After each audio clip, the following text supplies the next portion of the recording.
Et si l'esclavage n'était jamais vraiment mort?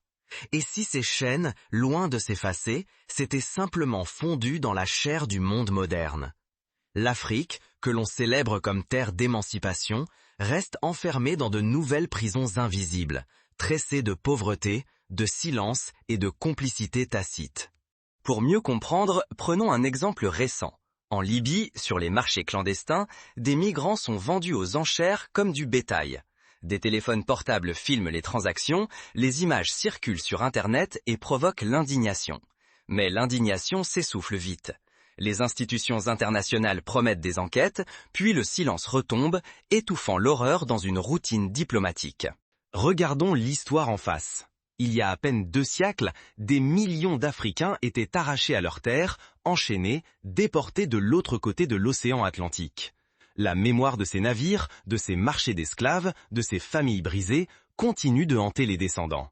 À Gorée, sur la côte sénégalaise, la porte du non-retour attire chaque année des milliers de visiteurs. Ils viennent mesurer la profondeur de l'angoisse, toucher du doigt le passé. Mais ce passé, l'a-t-on vraiment surmonté? Chaque année, des dizaines de milliers d'hommes, de femmes et d'enfants s'évaporent sans bruit, happés par la traite humaine. Les menottes d'acier ont cédé la place à la misère, au trafic et à la peur. Des liens tout aussi solides, mais bien plus discrets. Pendant ce temps, les grandes capitales occidentales détournent le regard. Paris, Londres, Washington, ces défenseurs autoproclamés des droits humains préfèrent l'aveuglement à l'action, tant que l'Afrique demeure un réservoir de corps, une zone d'ombre où l'exploitation subsiste, à condition de se taire. Pourtant, le silence craque. À Ouagadougou, la contestation prend le visage d'Ibrahim Traoré. Jeune, inflexible, il s'attaque au tabou, nomme les coupables, refuse la fatalité. Il ne s'agit plus seulement de survivre, mais d'oser s'insurger, au risque de défier l'héritage colonial et l'indifférence meurtrière des puissants. Mais qui est vraiment Ibrahim Traoré? Et pourquoi son nom suscite-t-il autant d'espoir que de crainte? Pour comprendre sa révolte, il faut remonter à l'origine de cette nouvelle servitude. Que représente le geste de Traoré? Il rappelle celui de Mohamed Bouazizi, en Tunisie, qui, par son sacrifice, a déclenché le printemps arabe. Ou celui de Patrice Lumumba, qui rêvait d'une Afrique affranchie des chaînes coloniales. À chaque époque, il existe des femmes et des hommes qui refusent de composer avec l'injustice. Fermer les yeux, c'est condamner des générations à l'oubli, à la soumission, à la négation de leur humanité. Affronter la vérité, c'est ouvrir enfin la porte à la liberté, à la souveraineté retrouvée, à l'espoir d'un continent qui refuse de plier. Des chaînes de fer aux chaînes invisibles, l'oppression n'a jamais vraiment disparu. On nous répète dans les écoles, dans les traités, dans les constitutions gravées en lettres dorées, l'esclavage a été aboli. Mais la réalité du Sahel contredit cette fierté affichée. Chaque année, plus de 50 000 vies s'évanouissent, englouties par des réseaux de traite humaine, pendant que le monde détourne le regard. Mais quelque chose vient de changer. Au Burkina Faso, l'opération lancée par Ibrahim Traoré n'est pas une intervention de routine. C'est un acte de rupture, une déclaration de guerre contre la nouvelle forme de colonisation. Pour la première fois depuis longtemps, un chef africain refuse que son peuple serve de monnaie d'échange ou de chair à exploiter. Pour illustrer ce système, prenons le cas du Nigeria. Depuis des décennies, des réseaux promettent à des jeunes femmes des emplois en Europe. Arrivées à destination, elles sont livrées à la prostitution, leurs papiers confisqués, leurs familles menacées. Les ONG sur place dénoncent ces circuits, mais les autorités locales et internationales restent souvent impuissantes tant les sommes en jeu sont colossales et les ramifications nombreuses. Ces disparitions ne sont pas des accidents. Elles relèvent d'un système organisé, sophistiqué, orchestré par des groupes criminels dotés de moyens modernes et protégés par des complicités qui dépassent les frontières. Derrière ce trafic, c'est le silence complice, parfois intéressé, des puissances occidentales qui permet au crime de prospérer. Au nom de la stabilité, du commerce ou du profit, l'Afrique reste un terrain de chasse pour les marchands d'humains d'aujourd'hui. Mais qui aura le courage d'aller jusqu'au bout? Et quel sera le prix à payer pour briser véritablement ces chaînes? Le vrai crime n'est pas la révolte, mais la trahison du silence. Dans l'ombre, les regards se tournent vers Traoré, figure controversée mais symbole d'un réveil. Son offensive marque-t-elle un tournant ou ne fait-elle qu'attiser le feu sous la cendre? Effacer cette histoire, ignorer ses cicatrices, ce serait condamner le continent à une répétition éternelle de ses blessures, sous de nouveaux masques. La souveraineté, la dignité, la liberté de millions d'Africains sont en jeu. Ce combat n'est plus celui d'un homme ou d'un pays, mais celui de tout un continent décidé à ne plus plier devant la peur ou la résignation. La France et les États-Unis multiplient les discours sur les droits humains, mais détournent le regard quand des milliers d'enfants africains disparaissent chaque année dans les réseaux modernes de traite. Derrière leurs mots, leur silence n'est pas passif. C'est un rempart érigé pour protéger des intérêts économiques et géopolitiques jugés plus précieux que des vies humaines. Ce silence occidental rend l'invisible possible. Il protège à la fois les trafiquants et ceux qui, sous la bannière de l'humanitaire, ferment les yeux sur la marchandisation de femmes et d'enfants. Tandis que l'on proclame liberté et justice dans les sommets internationaux, des centaines de camions traversent les frontières sahéliennes, transportant des enfants et des femmes vers l'esclavage moderne. La complicité se dissimule derrière les ONG honorables, la diplomatie raffinée et la technologie européenne. Rappelons-nous la crise du cacao en Côte d'Ivoire. Pendant des années, des enfants ont travaillé dans les plantations, parfois vendus pour quelques billets, sans que le monde occidental, grand consommateur de chocolat, ne réagisse vraiment.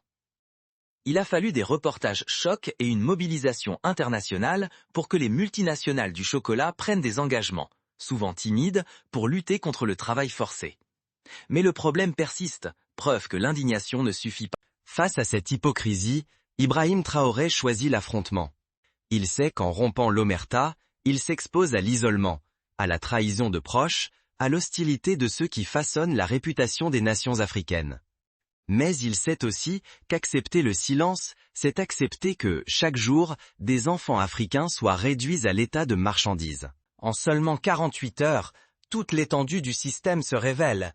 Réseaux internationaux, acteurs humanitaires compromis, complicité jusque dans les cercles censés protéger les droits humains. Les soldats de Traoré se retrouvent face à une machine bien huilée, tolérée par ceux qui devraient la combattre. Céder au silence, c'est condamner l'Afrique à rester une réserve de ressources et de douleurs, pour l'éternité.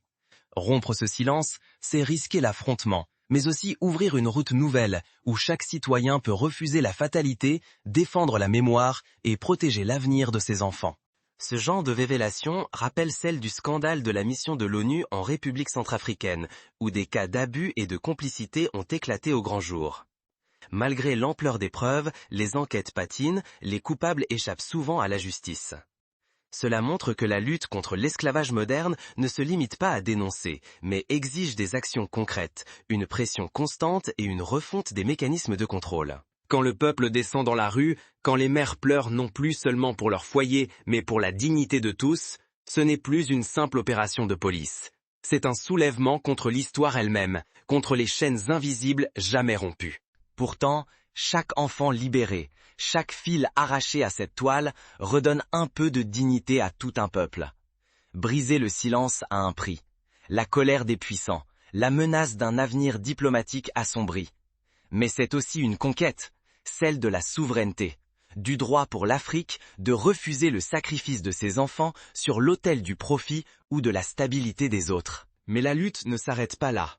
L'onde de choc de cette insurrection silencieuse va bientôt franchir les frontières, révélant aux yeux du monde ce que l'on s'acharnait à dissimuler. D'ailleurs, cette résistance populaire n'est pas propre à l'Afrique. Elle rappelle les mouvements de libération en Inde avec Gandhi ou la lutte des Afro-Américains pour les droits civiques avec Martin Luther King. À chaque fois, la force de la mobilisation populaire a permis de faire plier des systèmes jugés intouchables. La véritable terreur des empires n'est pas la violence, mais la désobéissance. C'est l'insoumission qui fait vaciller les puissances nourries depuis des siècles de la résignation africaine. Après l'opération de Ouagadougou, un vent neuf balait le continent et la diaspora. À Paris, à New York, à Dakar, des jeunes comprennent le signal. Il est possible de dire non, possible de refuser d'être une victime. L'exemple burkinabé réveille une vague de fierté, une espérance qui franchit toutes les frontières. Dans la foulée, le Mali, le Niger et le Burkina Faso rompent avec les structures dictées par l'Occident. Ensemble, ils fondent l'Alliance du Sahel, un pacte qui proclame la souveraineté régionale, loin des modèles imposés, loin des aides conditionnées. C'est une rupture historique, la naissance d'un bloc africain qui préfère la solidarité et la résistance à la soumission. Rappelons-nous que des alliances similaires ont parfois changé le cours de l'histoire. Après la Seconde Guerre mondiale, la création du mouvement des non-alignés a permis à de nombreux pays nouvellement indépendants de faire entendre leur voix sur la scène internationale, en refusant de s'aligner sur les blocs Est ou Ouest. L'Alliance du Sahel s'inscrit dans cette tradition d'autodétermination. Face à cette audace, l'Occident chancelle. Paris et Washington s'indignent, agitent la peur d'une dérive autoritaire, invoquent la démocratie en danger. Mais la vraie panique perce derrière les discours. Et si l'exemple faisait tache d'huile? Et si d'autres peuples décidaient à leur tour de rompre la dépendance? Le péril, pour les puissances, c'est l'effet domino d'une Afrique qui se relève. Partout, le soutien populaire est massif. Les rues, les places, les réseaux sociaux résonnent du nom de leaders qui, pour la première fois, incarnent la volonté des peuples. Ce soutien fait d'eux des figures presque intouchables, protégés tant que la mobilisation demeure, tant que le rêve de dignité tient. Mais le risque est immense. Si la mobilisation s'essouffle, si fatigue ou division prennent le dessus, l'ancien ordre ressurgira. Les chaînes, invisibles mais solides, se reforgeront. Les promesses d'indépendance s'évanouiraient et l'Afrique redeviendrait la proie des marchés et des intérêts étrangers. Cependant, si la résistance s'étend, si chaque citoyen, chaque membre de la diaspora s'en empare, alors tout bascule. L'histoire s'ouvre. D'un côté, une Afrique divisée et soumise. De l'autre, une Afrique debout, unie, souveraine. Reste une question cruciale. Comment transformer la révolte en changement durable? Comment, pour chacun d'entre nous, l'énergie de la dignité retrouve-t-elle une forme concrète et vivante? Quelles actions concrètes mettre en place? Mais derrière ce sursaut, une vérité dérangeante demeure. L'esclavage n'a jamais vraiment disparu. Il a seulement changé de visage, continuant d'enchaîner des milliers de vies africaines sous des formes invisibles. L'Afrique ne sera jamais libérée par de simples discours. Depuis des décennies, les mots résonnent, porteurs d'espoir, mais aussi de déception. Aujourd'hui, seules des actions concrètes et une solidarité inflexible peuvent briser les chaînes de l'esclavage moderne qui mutilent encore le continent. Premièrement, il faut investir dans l'éducation. Une jeunesse informée, consciente de ses droits et moins vulnérable aux promesses des trafiquants. Des programmes scolaires intégrant l'histoire de la traite, la prévention des risques et la valorisation de la dignité humaine sont essentiels. Pour répondre, inspirons-nous de ceux qui, ailleurs, ont réussi à transformer la lutte en victoire durable.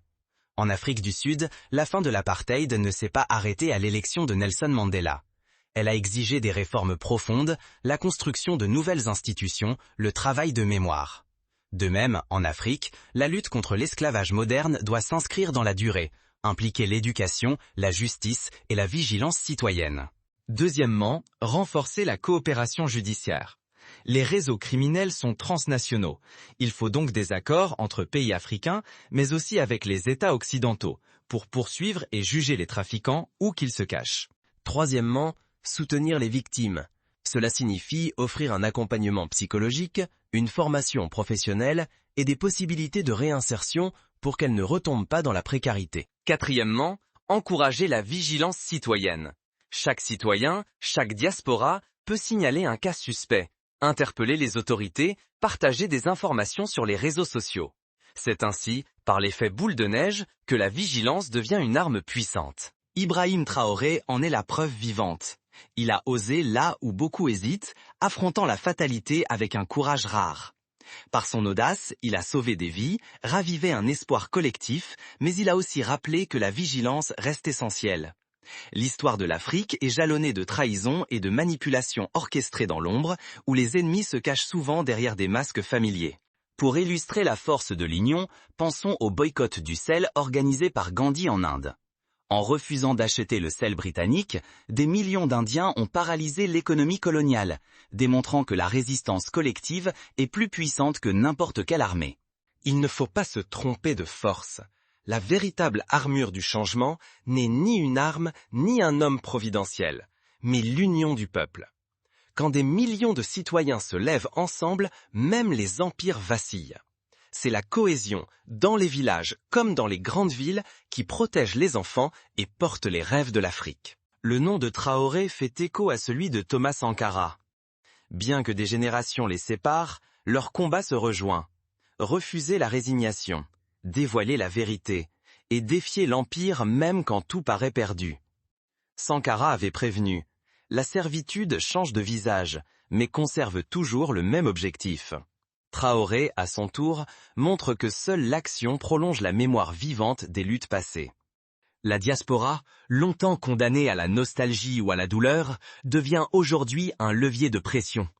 Grâce à la technologie et à l'ouverture du monde, elle relaie les luttes africaines jusqu'aux quatre coins de la planète. Par sa voix, aucun crime, aucune injustice, aucune victoire ne reste dans l'ombre. Chaque événement résonne désormais à l'échelle internationale. Prenons l'exemple d'un enseignant qui, dans une petite ville du Burkina Faso, décide d'expliquer à ses élèves la réalité de la traite humaine. Par son initiative, il brise le tabou, donne la parole à ceux qui souffrent en silence et prépare une génération moins vulnérable. Ou encore celui d'une diaspora burkinabé à Montréal qui collecte des fonds pour soutenir des associations locales luttant contre la traite. Oublier ou rester passif, c'est trahir la promesse de liberté faite à nos ancêtres. S'engager, même humblement, c'est honorer leur combat et préparer un avenir digne pour nos enfants. Chacun détient une part de la victoire, et c'est l'union de toutes ces volontés qui fera basculer le destin du continent. Mais la responsabilité pèse sur chacun. Agir, ce n'est pas seulement descendre dans la rue ou prendre les armes. C'est partager l'information, éveiller les consciences autour de soi, soutenir ceux qui luttent, interpeller les médias, aider financièrement les familles touchées, prier pour les résistants, et surtout, refuser l'indifférence. Même les gestes les plus modestes, multipliés par des milliers, bâtissent l'avenir. Mais la route reste semée d'embûches. Chaque avancée est menacée par des intérêts extérieurs et des complicités locales. Pourtant, une nouvelle génération se lève, prête à affronter ces défis. La liberté n'est pas un don, c'est un droit. Chaque génération doit la défendre, jour après jour, contre l'oubli et la résignation. Fermer les yeux, c'est laisser l'histoire recommencer.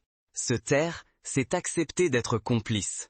Mais parler, même faiblement, c'est déjà résister. L'esclavage n'a pas disparu en Afrique. Il s'est mué en forme moderne, réseaux souterrains, marchés secrets, promesses d'aide habillant un trafic d'êtres humains toléré, parfois soutenu par l'indifférence occidentale. À chaque époque, certains détournent le regard, d'autres se dressent. Ibrahim Traoré et les nouveaux leaders africains refusent la servitude, même cachés derrière des discours sur le développement. Leur courage brise le silence et la fatalité. Ce combat ne concerne pas seulement une élite. Il touche chaque citoyen, chaque membre de la diaspora, chaque personne qui refuse l'humiliation du continent. Sauver un seul enfant, c'est rendre à l'Afrique une part de sa dignité. Élever la voix, c'est écrire une nouvelle page. Aujourd'hui, la liberté des peuples africains est en jeu. Des milliers de vies se perdent chaque année dans le désert ou les mines. C'est la souveraineté, la mémoire des souffrances, l'avenir des enfants qui se jouent. Se taire, c'est laisser d'autres écrire notre histoire. La véritable fin de l'esclavage commencera le jour où plus aucun Africain ne se taira devant l'injustice, où chaque main tendue deviendra une arme contre l'oubli, où chaque parole partagée sera une victoire sur la nuit. Mais ensemble, si nous portons ce combat, si nous transmettons la vérité, même par un simple mot, la chaîne de l'oppression s'affaiblit. L'Afrique n'a pas besoin de permission pour exister. Elle a besoin de courage pour se relever, de solidarité pour s'unir et de mémoire pour ne jamais oublier. Refusons la complicité silencieuse. Engageons-nous, chacun à notre façon, pour que jamais le continent ne soit réduit à un simple réservoir de souffrance. L'histoire n'attend pas des héros. Elle attend que chaque citoyen se lève pour la liberté. Si demain ce mouvement grandit, rien ni personne ne pourra encore enfermer l'Afrique. Pour finir, n'oublions jamais la leçon de Sankara. On ne peut pas libérer le peuple, il doit se libérer lui-même. Que chacun prenne sa part, là où il est, avec le moyen dont il dispose. C'est dans la somme de ses actes, petits ou grands, que naîtra l'Afrique libre, digne et enfin maîtresse de son destin.